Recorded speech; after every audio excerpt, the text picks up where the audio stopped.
Vous savez quoi, dans cette vidéo, je vais être totalement transparent et je vais vous montrer les stats. Genre là, tu vois, c'est business public, hein. Par exemple, sur TikTok, c'était YouTube, c'était on peut pas être plus transparent que ça. Donc aujourd'hui, épisode 5 sur les business models, les différentes manières de gagner de l'argent. Pour rappel, j'ai Delivered, Drest, Équipage Sodiac qui est la maison mère, Mood, Blitz et mes réseaux. Les gars, n'ayez pas peur de faire payer. C'est comme si aujourd'hui les t-shirts Mood, je les offrais à tout le monde. J'ai travaillé sur ce produit. Donc ouais, je vais vous faire payer. Quand j'ai lancé Delivered, ok, à côté de Delivered, j'ai commencé à créer du contenu pour montrer les coulisses de Delivered. Ça, c'est un business model qui est extrêmement simple à mettre en place. Vous allez voir, les 8 business models n'ont aucun rapport entre eux. 2 startups sur 3 échouent la première année. Il n'y a pas d'argent qui rentre. Je refuse 90% des collabs qu'on me propose. Et Dieu merci, parce qu'aujourd'hui j'ai votre confiance et derrière vous me le rendez fois 1000. C'est une question qui revient aussi extrêmement fréquemment. Comment on a trouvé ses clients? Les réseaux, les gars. Sur 2024, on est à 476 millions.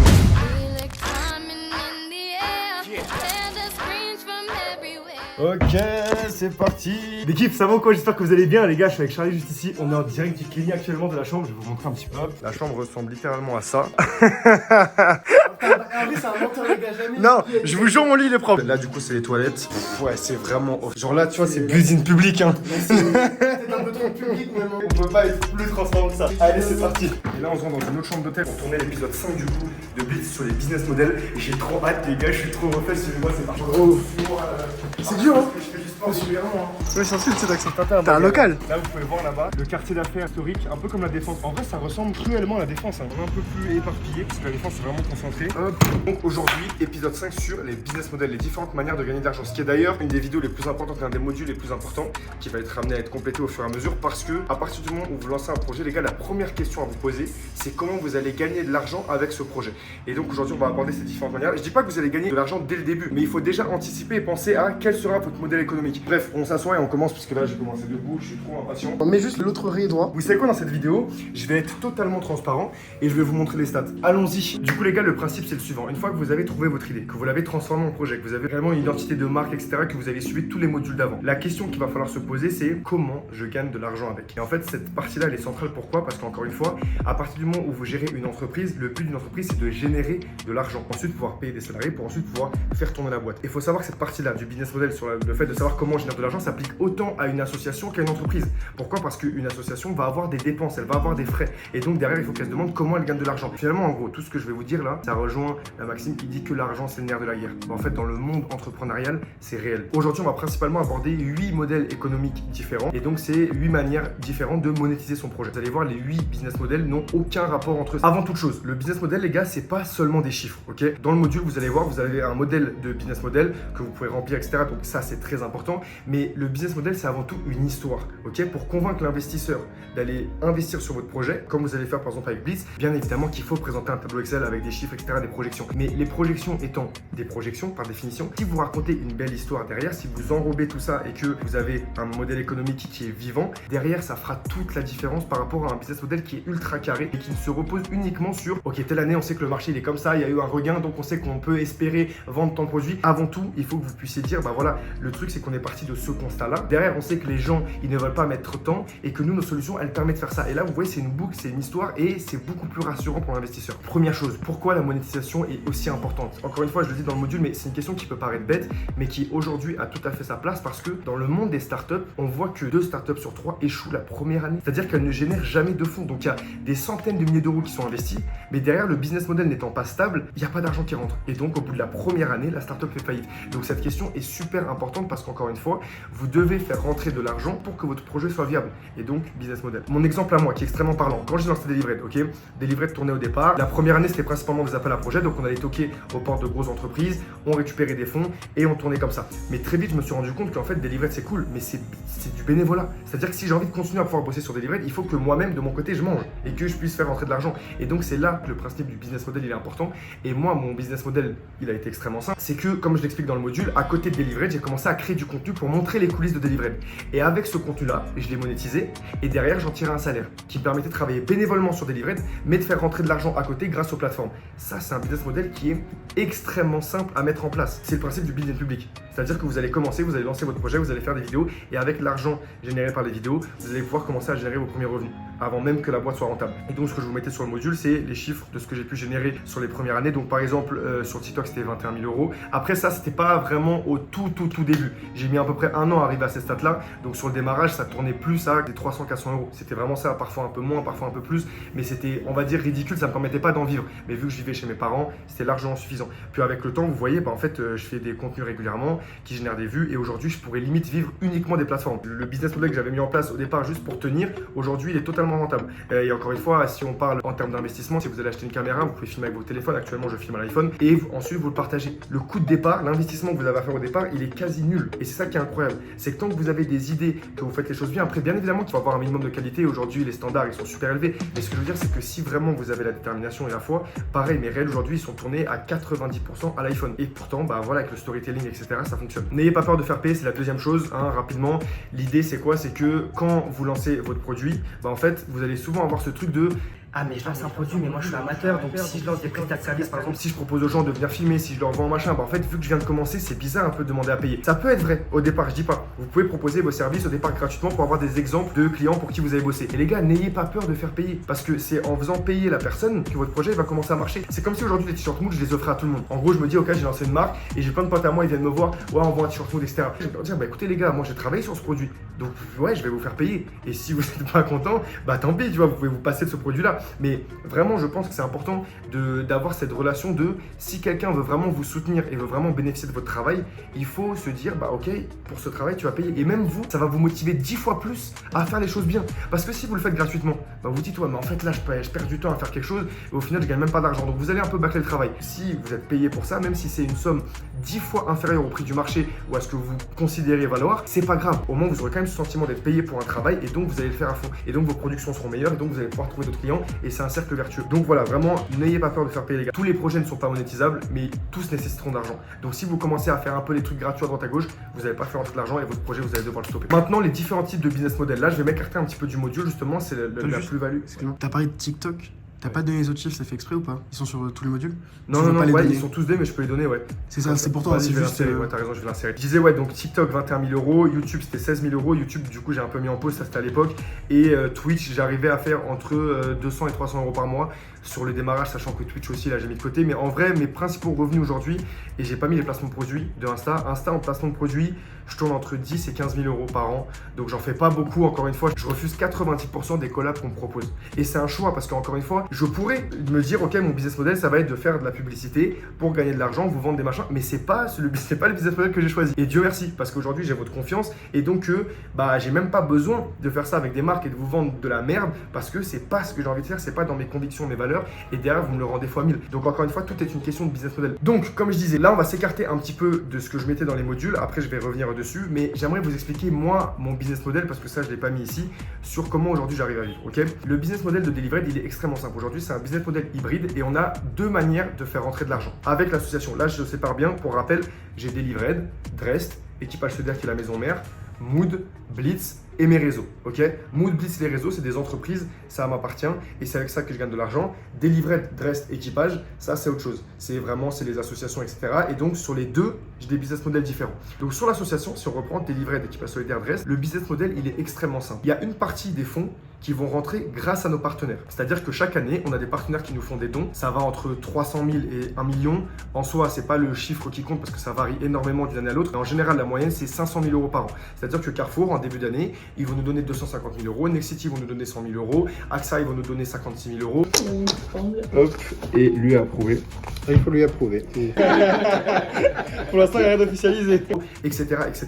Là, cette année, pour vous donner les chiffres exacts, tu peux les avoir. Je vais regarder, bougez pas. C'est long, hein? Là, par exemple, sur 2020, après, je peux pas vous montrer, c'est chaud le compta. De toute façon, ouais, sur 2024, on est à 476 000 euros. Donc, en fait, sur l'année, au départ, après, il y a des chiffres qui peuvent se rajouter au fur et à mesure. Par exemple, il y a une année, quand on a signé la convention avec Bouygues, on a fini à quasiment 800 000. Alors que les projections, on était à 300 et quelques mille. Donc, bref, ces 476 000 euros, ils proviennent de quoi? Ils proviennent de nos partenaires. Oui, ouvert. Hello. Oh no, thank you so much. No, it's fine. You are very, very kind. Thank you. We love you, people guys. You are good to us. Yeah. Thank you. C'est Yeah. un jeu. Thank Yeah, you. oui. Donc je disais par rapport au business model, voilà, par rapport aux associations, il va y avoir d'une part l'argent qu'on reçoit des partenaires et d'autre part la prestation de service. C'est-à-dire qu'une partie provient de chaque année, en début d'année, les partenaires qui nous donnent de l'argent et donc en contrepartie, on va les accompagner sur toute leur politique RSE. En fait, il faut savoir que les grosses boîtes, ils ont ce qu'on appelle des engagements RSE, responsabilité sociale et environnementale, et donc ils doivent allouer une partie de leur budget pour des causes diverses et variées et ensuite ils présentent ça devant leur conseil d'administration. C'est à grosse échelle et ben nous en fait on va les accompagner dans cette démarche, on va faire les rapports et on va ensuite les présenter dans leur CA. Donc moi j'ai des responsabilités de ouf à ce niveau-là parce que bah voilà, c'est des rapports qui sont contrôlés et ultra contrôlés et qui ensuite sont envoyés directement à la direction de chez Carrefour. Donc en soi j'ai accès à la direction par exemple de Carrefour France, de AXA France, etc. Et la deuxième partie c'est la prestation de service. Avec l'association on va proposer des team building aux sociétés et on va leur dire par exemple voilà, on va prendre vos collaborateurs sur une après-midi, ça on facture en général 5 000 € l'après-midi et derrière on va les sensibiliser à la précarité étudiante, on va leur faire des kits, des livraisons, etc. etc. Et donc voilà, c'est de la prestation de service pure et dure. Donc c'est les deux manières dont on gagne de l'argent avec l'asso et qui nous permettent aujourd'hui de payer une vingtaine de locaux en France, de payer des salariés, nos assurances, l'électricité, les véhicules, enfin c'est des charges énormes, je vous passe les détails, mais ça c'est pour l'asso. Pour ma part, comment je gagne de l'argent, c'est extrêmement simple. J'ai d'un côté Mood, ok, où aujourd'hui le business model de Mood, il est très simple. Nous sur Mood, on fonctionne beaucoup en formule mensuelle. C'est-à-dire qu'on va prendre des clients et on va gérer toute leur communication de manière mensuelle et on va avoir les deux formats. C'est-à-dire que soit on s'insère dans une stratégie globale et donc on va venir en fait, le client, il a déjà toute sa stratégie, il nous dit je veux tel contenu, tel contenu, tel contenu et nous on s'occupe de produire ces contenus-là. Donc on écrit Mood board, on vient sur le terrain, on filme, on rentre, on fait les montages, on fait les modifs et on leur envoie et c'est eux qui s'occupent de tout. Ou alors la deuxième formule, c'est que vraiment on prend le projet du début, comme là par exemple on va avoir avec Palmacola et on s'occupe d'absolument tout. Donc on gère tous les réseaux, on gère toute la strat, etc. etc. Et ça en général c'est les formules mensuelles. Aujourd'hui avec Mood, on arrive à générer en moyenne 50 à 60 000 €. Je vous dis que ça évolue à la marge parce qu'on a des clients qui sont en one shot, donc ils viennent nous voir uniquement pour une vidéo en particulier, d'autres qui viennent nous voir pour des sites internet, pour des applications, donc ça c'est hors formule mensuelle. Mais globalement voilà, Mood fonctionne comme ça. On a 50 clients pour qui on travaille dans le portefeuille client global et donc c'est réparti en fonction des équipes et voilà, on bosse sur ça de manière mensuelle et c'est trop bien, ça se passe super bien. Et si on est au Kenya d'ailleurs actuellement dans cette chambre, etc., c'est parce qu'on travaille avec Life qui est un de nos clients. J'ai pas le gilet mais normalement tu l'as. Juste là, Life, et donc on s'occupe de créer tout le contenu pour Life. Et eux en gros c'est une formule mensuelle. On se déplace avec eux sur le terrain, on filme les contenus. En même temps ce qui est trop cool c'est qu'on peut participer directement aux missions et on a ça avec plein de clients différents. En Suisse de toute façon vous voyez tous les tournages qu'on effectue un peu partout en Europe et dans le monde. Comment on a trouvé ces clients? Les réseaux les gars, parce que c'est une question qui revient aussi extrêmement fréquemment. Comment vous avez fait pour passer de vous créer une agence à trouver des clients partout dans le monde? Les réseaux, les réseaux, les réseaux. Je ne répéterai jamais assez. Mais le building public a cet avantage-là qu'il vous permet de vous exposer à l'ensemble du monde. Et donc quand votre contenu il plaît et que vous pouvez mettre en avant vos compétences, en gros c'est un portfolio à grandeur internationale. Vous voyez ce que je veux dire ou pas? Moi, mon contenu, il a une touche spécifique. Bah, cette touche spécifique, je vais l'exposer au reste du monde. Et donc, il y a des clients qui vont tomber dessus. Habitamia, ils sont tombés dessus. Ils nous ont dit, on aime trop la vibe. On voudrait pareil pour notre entreprise. Ils sont tombés à la base sur mes réels. 99% des clients qu'on a aujourd'hui, ils sont tombés sur mes réels à la base. Sauf Divine Jersey qui a trouvé notre site internet. Le reste, on n'a même pas de business développeur. On est en full organique parce que c'est que mes réels qui permettent d'attirer des clients. Et ben c'est pour ça que je vous dis que c'est trop important de se lancer sur les réseaux et de faire, je sais pas, des avant-après. Si c'est une entreprise de nettoyage, faites des avant-après. Si c'est une boîte de bijoux, montrez vos bijoux, la création, le processus créatif, les emballages, tout peut être amené en building public. Pareil, j'avais une question sur la précédente vidéo sur une marque de cosmétiques. Est-ce que c'est possible de faire du building public avec une marque de cosmétiques sans trop dévoiler les choses à la concurrence? Évidemment. Les gars, peu importe le projet, une marque de cosmétiques, vous allez prendre des produits, vous allez montrer comment ça se passe le processus de fabrication, sans donner les doses, les composants, etc. Ensuite, vous allez montrer l'étiquetage, l'emballage, vous allez tester les produits directement avec les employés, vous allez rigoler. C'est un mood en fait, c'est un état d'esprit. Mais le build public, si vous voulez le faire, vous pouvez le faire. Et encore une fois, vous pouvez le faire sous forme de vidéo, sous forme de photo, peu importe. Mais tant que vous montrez les coulisses, les gens vont s'attacher à vous, à votre projet. Et derrière, vous allez avoir des clients sans même faire du ads, de la pub, etc. Vous pouvez avoir vos premiers clients juste avec le build public. Bref, ça c'est pour Mood. Pour Blitz, le business model il est extrêmement simple, je vous ai déjà dit, et ça rejoint ce dont on va parler juste après parce qu'il va évoluer. Au départ, le business model de Blitz il est extrêmement simple, c'est de la vente de produits. C'est-à-dire que moi j'ai un produit aujourd'hui qui est ce que vous voyez actuellement, et ben ça je le vends à un prix, donc 49,99 pour la version starter et 499 pour la version premium. Et ben le business model de Blitz il va évoluer très rapidement puisque là on a passé les 3000 utilisateurs et on va avoir une formule d'abonnement qui va voir le jour fin juillet. C'est-à-dire que fin juillet, pour vous, ça va rester achat, machin, c'est carré. Pour toutes les personnes qui vont arriver fin juillet, début août, en fait, ils vont payer chaque mois 39,99 € pour accéder à la plateforme. Et ensuite, s'ils coupent leur abonnement, et ben c'est fini. Et ça, en fait, ça va me permettre de stabiliser Blitz, de recruter et d'étoffer les équipes. Et in fine, en fait, j'aurais plus rien à faire là. Actuellement, c'est moi qui fais tous les montages. Là, je suis avec Charlie, on tourne la vidéo, on fait le montage ensemble. Voilà, globalement, Charlie, Sarah et moi, on est les seuls sur Blitz. Demain, avec la formule d'abonnement, je vais recruter 3-4 personnes qui vont être uniquement sur Blitz. Moi, j'aurai juste à m'asseoir, à tourner les vidéos et tout sera fait ensuite en local. Et donc, c'est juste un investissement sur le début, mais ça va être le business model de Blitz. Et enfin, pour mes réseaux, le business model, il est extrêmement simple. C'est juste filmer le quotidien et proposer ça à des plateformes qui vont racheter ce contenu-là, le vendre à des annonceurs. Enfin, si je vous fais le schéma en soi, la partie simple, c'est je fais des vidéos, je gagne de l'argent. Mais comment ça se passe? En fait, vous faites des vidéos. Les vidéos, ensuite, il y a les annonceurs qui passent par les plateformes, qui payent. Et donc, moi, je récupère une partie de cet argent. Et derrière, les vidéos sont monétisables. Enfin, voilà, vous connaissez le processus. Et donc, c'est mes 3 sources de revenus aujourd'hui, principales. Après, j'ai des placements aussi financiers. J'ai investi en bourse, crypto, machin. Mais ça, je le compte pas parce que c'est pas vraiment un business model, c'est juste des investissements, des placements. Et je suis ni compétent ni qualifié pour vous donner des conseils en investissement. Il y a des personnes par qui je passe. Moi, j'ai un conseiller qui conseille directement, qui me dit investis ici, place l'argent. Je lui dis ok go, tant que c'est pas illégal et que ça rentre, tu vois, dans les cadres des lois Pinel, des machins, je le mets, je lui fais confiance. On clôture avec les 8 différents business models. Le premier, c'est l'abonnement. Comme je vous disais, c'est extrêmement classique, mais c'est pour moi la plus stable parce que chaque mois, vous allez pouvoir avoir des revenus qui rentrent et donc vous pouvez stabiliser les choses. Le problème de l'abonnement, c'est que c'est très dur de le proposer dès le départ. Moi, je pense que le mieux, c'est de commencer par de la vente de services ou de produits et ensuite éventuellement passer sous l'abonnement quand vous avez fait vos preuves. Aujourd'hui, je sais que Blitz, je ne me vois pas le proposer en abonnement parce que j'ai envie que la plateforme elle soit finie à 100%. Là, il faut qu'on finisse de publier les packs, il faut que je finisse de lancer le club sous une nouvelle version, il faut que je finisse tous les modules bien comme il faut. Et je disais à titre d'exemple, par exemple, si on se projette loin, Adobe, ils sont passés de la formule où vous achetez une licence Photoshop, machin et tout. Aujourd'hui, c'est que de l'abonnement. Adobe, vous ne pouvez plus acheter à 499 une licence de Photoshop. Vous devez payer le Creative Cloud chaque mois et ensuite, vous allez avoir accès à tous les services. Et c'est incroyable en vrai. C'est du génie d'avoir fait ça. Et pourquoi c'est du génie? Parce que là où avant, vous payez 500 € et vous avez un accès à vie à Photoshop, aujourd'hui, vous payez 50 € par mois et au bout de 10 mois, Adobe il commence à générer de l'argent en plus. C'est-à-dire qu'au bout de 10 mois, vous aurez payé 500 €. C'est comme si vous aviez acheté une licence, sauf que non, vous n'avez pas la licence, vous devez continuer à payer l'abonnement et à partir du 10e mois, il gagne beaucoup plus que ce qu'il pouvait gagner avant. Donc c'est du génie. Comme je le disais tout à l'heure, chez Mood, le formule c'est de l'abonnement et chez Blitz ça va passer un abonnement. C'est pour ça que je suis extrêmement friand de l'abonnement. Pareil, Basic Fit, Netflix, Spotify, Shopify, tous, vous voyez, tous les plus gros services, c'est à chaque fois de l'abonnement. Le freemium, bon, je le passe très rapidement, c'est quand vous avez un premier service au départ qui est gratuit pour vous appâter et ensuite vous devez payer pour des fonctionnalités en plus. C'est ce que j'aurais pu faire avec Blitz en donnant une partie gratuite, ensuite pousser les gens à passer sur le premium. En soi, j'étais sûr de mon produit de base et j'avais pas envie de proposer du freemium. J'ai pas non plus sur Delivery, on n'a pas de freemium. Sur mes différents projets, j'ai jamais fait de freemium, mais en soi, je comprends que ça peut être très très bien. Et par exemple, Dropbox, WeTransfer, ils utilisent ça. CapCut de ouf, CapCut, excellent exemple. Moi, ça a bien marché, ils m'ont bien eu. Hein. T'as pris la version truc, ouais, bah voilà, CapCut, exactement. Tu commences avec la version gratuite, et après tu veux très vite des fonctionnalités supplémentaires et tu passes au payant. La publicité, les gars, c'est... Comme vous allez voir dans le module, je suis très mitigé avec la publicité. Moi, je suis pas fan. Pourquoi? Parce que je trouve que ça pollue le produit et que ça rapporte très peu. Aujourd'hui, par exemple, sur mes sites, je mets aucune pub parce que ça me rapporterait tellement peu par rapport à l'expérience utilisateur. En fait, il faut peser le pour et le contre. Donc, je suis pas fan. Après, la publicité sous forme de placement de produit, pourquoi pas? Je le dis après. Vous avez d'autres, les native ads, etc. Je vous laisserai aller voir.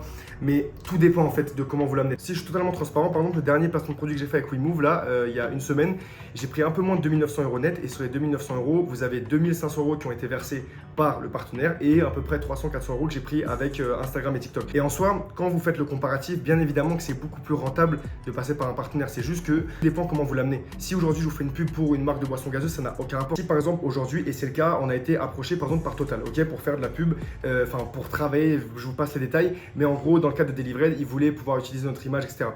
Bien évidemment que le premier réflexe a été de dire non. Pourquoi? Parce que c'est complètement à l'opposé des valeurs qu'on prône et de notre action même. Donc tout dépend comment vous l'amenez. Il faut que ce soit cohérent avec votre produit, il faut que ce soit cohérent avec votre personne. Mais globalement, vous pouvez faire de la publicité. C'est juste, il faut bien l'amener. Le mécénat, les gars, c'est un business model qui est super intéressant, qui est très peu exploité aujourd'hui, mais qui est en train de revenir à la mode, qui consiste tout simplement à demander à des mécènes de vous subventionner pour pouvoir continuer à faire ce que vous faites et en vivre.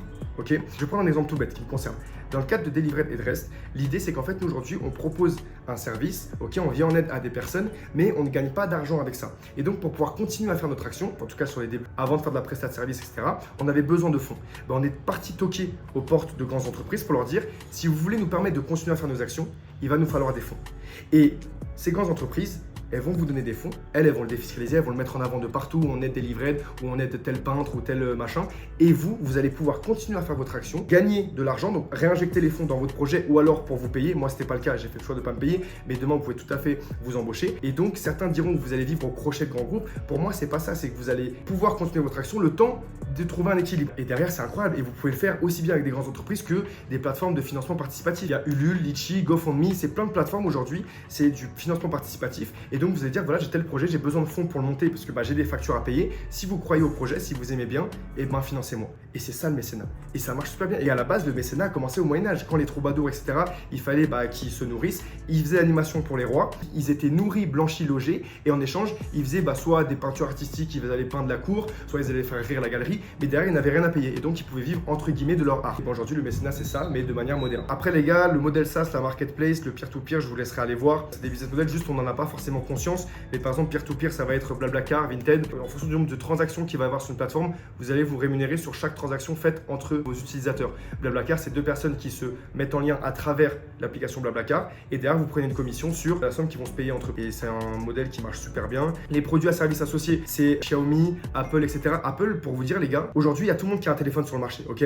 Les parts à récupérer sur l'acquisition de téléphone, elles sont très maigres. Et comment ils gagnent de l'argent aujourd'hui, Apple? 43% de leur entrée d'argent, c'est les abonnements qu'ils proposent, c'est-à-dire les services associés à votre téléphone. Quand vous achetez un iPhone, derrière, vous avez une kyrielle de services, iCloud, Apple Fit Plus, Apple Music, etc., où vous allez payer et c'est comme ça qu'ils vont gagner de l'argent. Donc là, c'est un mix entre abonnement et produits à services associés. Mais Xiaomi, ils font pareil avec les bracelets de leur montre, etc., etc. Modèle de service professionnel simple, affiliation, pareil. Affiliation, vous voyez, Booking, Amazon. Affiliation, c'est très péjoratif aujourd'hui, mais Booking, ça va être de l'affiliation. Amazon, à l'époque, je me rappelle quand j'avais commencé les vidéos en prépa, je gagnais de l'argent avec Amazon parce que je présentais des livres que j'avais lus qui m'avaient permis de briller sur des contrôles DDS, etc. Et je mettais les liens en bio. Et en fait, c'était des liens sponsor Amazon. Et j'avais fait, je crois que j'avais réussi à faire 1300 € en un an. Tu me diras, c'est maigre, mais ça fait 100, 200 € par mois qui rentrent de manière totalement passive. Genre, j'avais rien à faire, juste je posais les liens et les gens ils commandaient et je faisais rentrer 150 € dans le mois, tu vois, rien faire. Et ça, c'est à la fois des revenus passifs, mais c'est de l'affiliation de base. Pour ça, l'affiliation aujourd'hui, c'est une connotation très négative, mais de base, c'est un business model qui est tout à fait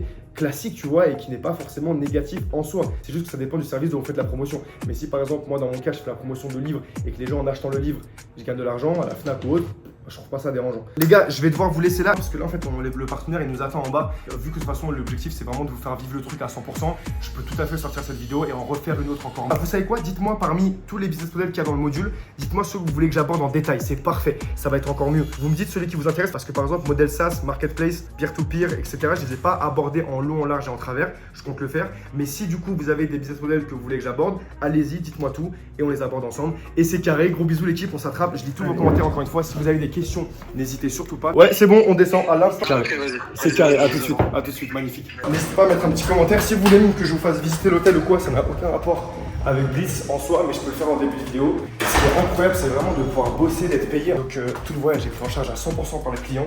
Donc ça, c'est incroyable. En fait, ça fait que nous, on est totalement bénéfique sur ce type d'opération parce que billets d'hôtel, avion, nourriture, on n'a aucun frais avancé. Et derrière, on est payé pour venir sur le terrain et filmer. Donc vraiment incroyable. Je suis trop content. Gros bisous l'équipe, on s'attrape.